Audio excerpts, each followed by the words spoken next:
We're here today on RealAgriculture.com. We're at the Tiffin conference in Lethbridge. We're here right now with Crystal Mackay. She is with the Ontario Farm Animal Council based in Guelph. Welcome today, Crystal. Thank you. Okay, Crystal, you talked to the group today a lot about perceptions of agriculture and communicating to consumers. What do you think the consumer's perception is of agriculture? Well, the good news is the average Canadian has a really positive view of agriculture. The challenge for us is 95% of Canadians say they know little or nothing about it. So definitely a big black hole out there for agriculture to fill with accurate information. So what is a way that you recommend that farmers better communicate with the consumer to try to bridge that information gap? Well, I think the key is to tell your own story. To know your strengths, talk about your farm or your area of expertise in the industry, but to not bog them down with too much technical information. They want to know the real life examples, personal stories about your care and commitment, what your typical day as a farmer, what you do as a producer. Not that they don't want a PhD in agriculture. Right.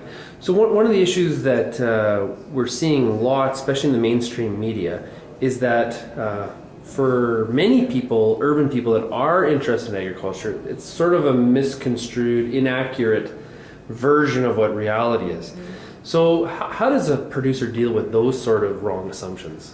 Well, I think anytime somebody asks you a question, we look at that as an opportunity to correct misinformation, and you want to think of yourself as a customer service specialist. So if someone comes up to you with inaccurate information, it's not that they're a stupid person, it's just they're getting their information from the news or whatever the latest report is. So take that as your challenge to say, that's actually not correct. Here's what we do in Canada, in Alberta, on my operation, and to give them some real life examples. Give an example of a group or a certain farm entity that it has had success in trying to tell their story?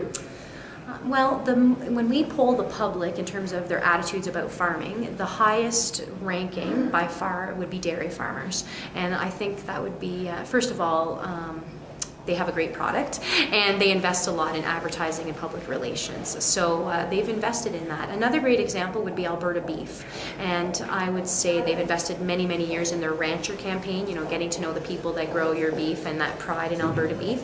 And we know from the example of the first BSE case, Alberta was the only province in the country that saw an increase in beef consumption, a direct relation to those years of investment. So, do you think that we're having success as agriculturalists in getting that message out? I would say we're having some success.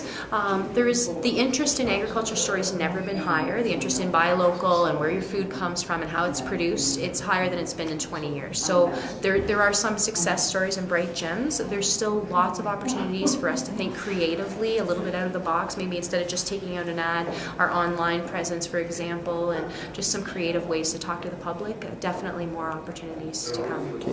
Well, Crystal, thank you very much for joining us today, and all the best in the future. We hope to talk to you again soon. Thank you very much.